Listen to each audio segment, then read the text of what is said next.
All right, let's get right into it. Today we're tackling something pretty intense, something you all have been asking for us to unpack. Mm-hmm.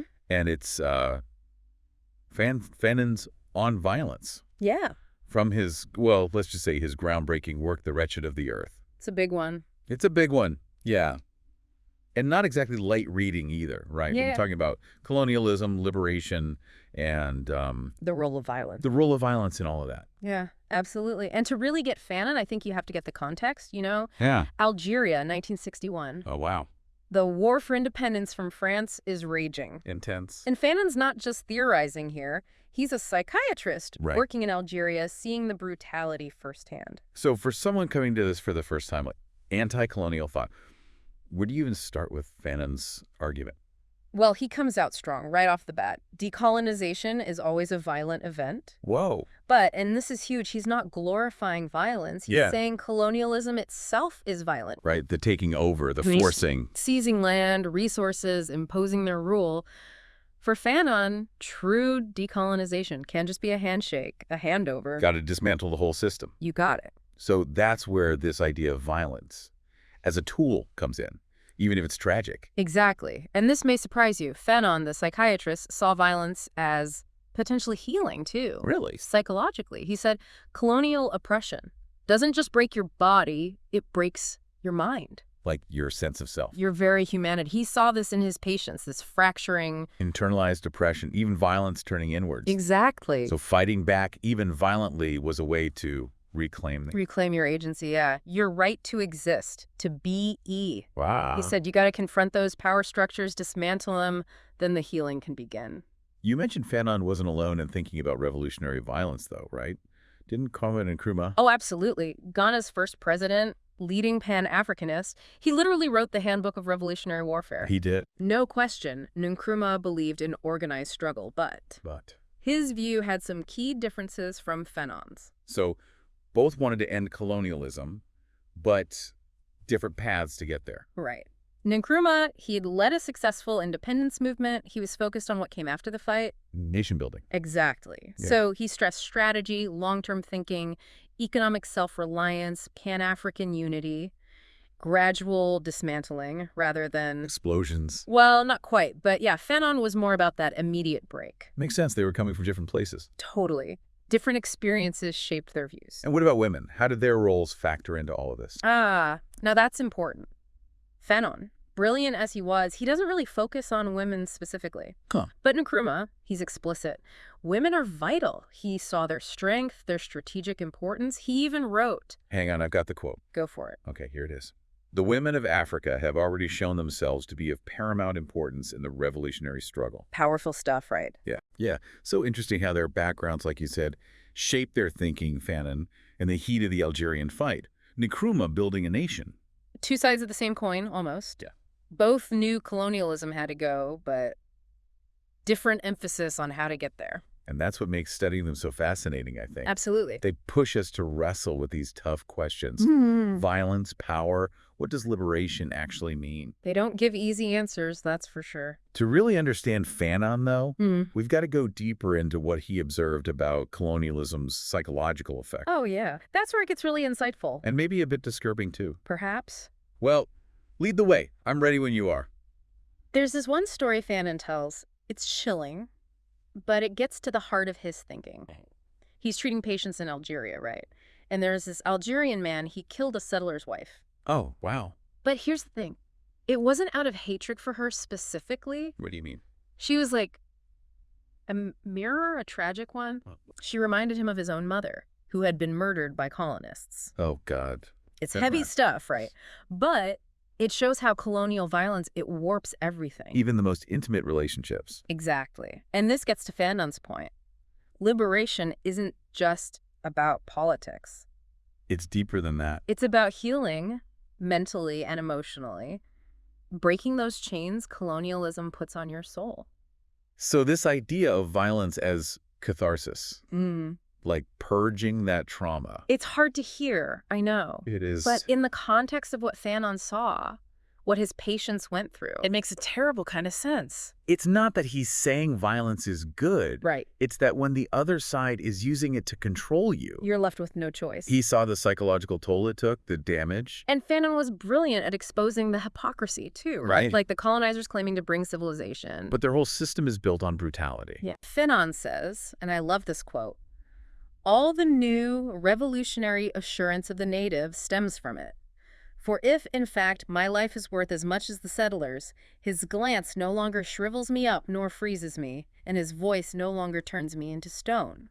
It's about recognizing your own worth, even when they try to take it from you. Absolutely. He talks about the colonized living in this tension. Yeah. They see the colonizer's world, the power. Maybe even envy it a little. But at the same time, Yeah. they reject the injustice of it all. Fanon captures that perfectly. He says, the native never ceases to dream of putting himself in the place of the settler.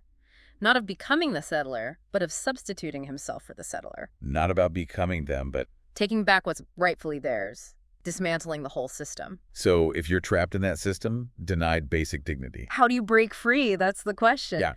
Fanon knew it was complicated. He wasn't for just lashing out. Revenge. There had to be a goal. A political goal, yeah. Creating a new society. And he said that organized resistance, even if it uses force. Could actually unify people. Whereas the colonizers, they wanted to divide and conquer. Right.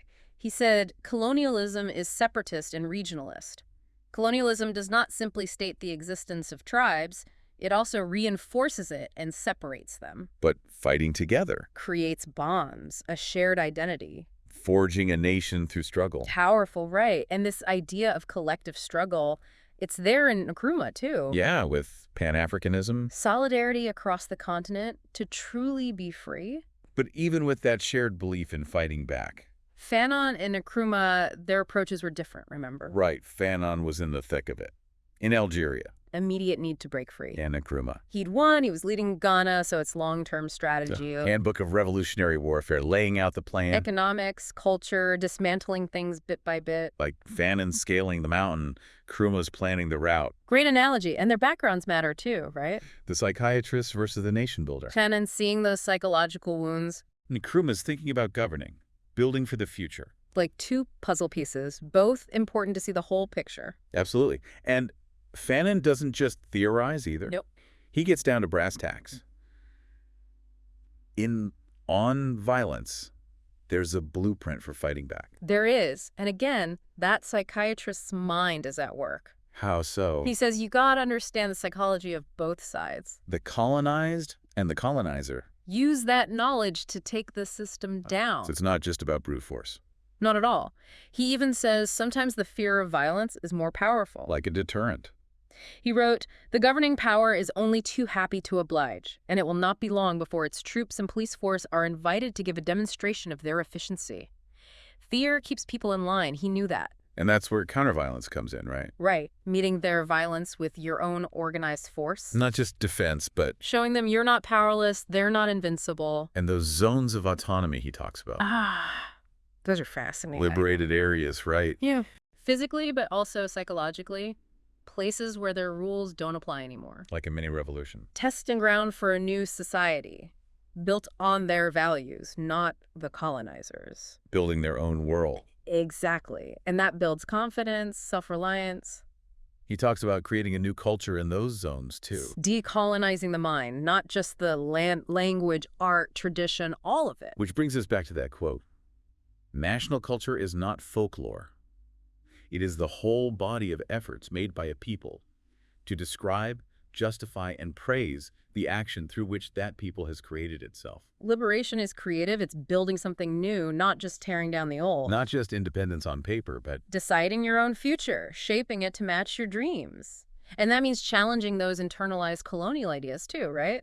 The stuff that seeped in even within the community itself. It's a fight on multiple fronts. Exactly. That's what makes Fanon so challenging, but so important. It makes us face those messy realities. No easy answers, just the hard questions about power, about violence. And recognizing that true liberation, it's not a finish line. It's a journey. Ongoing, yeah, constant work, always pushing forward. Like Fanon said, it's about reclaiming more than just land. It's about your mind, your soul, your very being. Powerful stuff. You know, it's funny, right? Fanon's talking about all this heavy stuff, the psychology, the politics of it all, Mm-hmm. but he touches on something else too. Something we hear a lot about these days. What's that? Economics. The whole neo-colonialism thing. Oh, absolutely. Yeah. He saw that danger, even if he didn't write a whole book about it. Right, like even after you kick out the colonizers. The control can linger in a different form. Economic chains, basically. Exactly. And that's where Nkrumah really takes the stage. Oh yeah, he goes in on that. He's warning everyone. Yeah. Don't trade one master for another.